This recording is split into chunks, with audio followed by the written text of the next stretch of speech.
শ্রী শ্রী চণ্ডীমাতা ওষুধালয়ের আজকে একটা আপনাদেরকে ভিডিও উপহার দেব, যেটা অনেক দিন থেকে করতে চাচ্ছি কিন্তু সময়ের জন্য করা হয় না। এখানে আপনারা যে অনেকগুলো উপাদান দেখতেছেন, এটা হচ্ছে কোরমা কোরমা খাজুর শুকনো, এটা হচ্ছে আপনার কাজু বাদাম, এখানে আলু বোখারা রয়েছে এবং কিশমিশ রয়েছে, এখানে 1 নম্বর আরঙ্গি রয়েছে, এটা হচ্ছে লৌহজারণ, এটা তেজপত্র এবং 1 নম্বর আদা, এখানে রয়েছে বড় এলাচ, তারপর জায়ফল, আজওয়াইন, আর অন্যান্য উপাদান। এখানে রয়েছে খইয়ের ছাতু, আর এখানে রয়েছে শপথ মুসলি, অশ্বগন্ধা, শিমুল, আলকুশি, সুদিত, পিপুল, যষ্টিমধু, ত্রিফলা, গোলমরিচ, লবঙ্গ এবং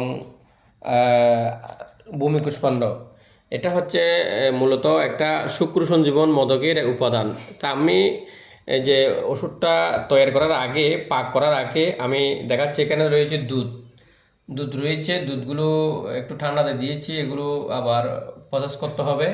তো এই ভিডিওটা আপনাদের জন্য, এই যে অথেন্টিক যে ন্যাচারাল উপাদান দিয়ে আপনাদেরকে ওষুধ বানিয়ে দিই, এটার একটা যথেষ্ট প্রমাণ। এবং আর অথেন্টিক ছাড়া আমি ওষুধ তৈরি করি না।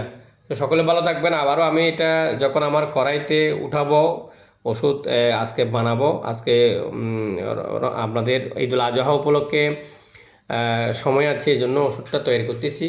খুব পাওয়ারফুল একটা বাজিকরণ মদক, এটা শুক্র সঞ্জীবনী, যেটা আপনারা অনেকে খেয়েছেন বা অনেকে খান নাই। তো তাদের জন্য এই ভিডিও। ভালো থাকবেন, সুস্থ থাকবেন।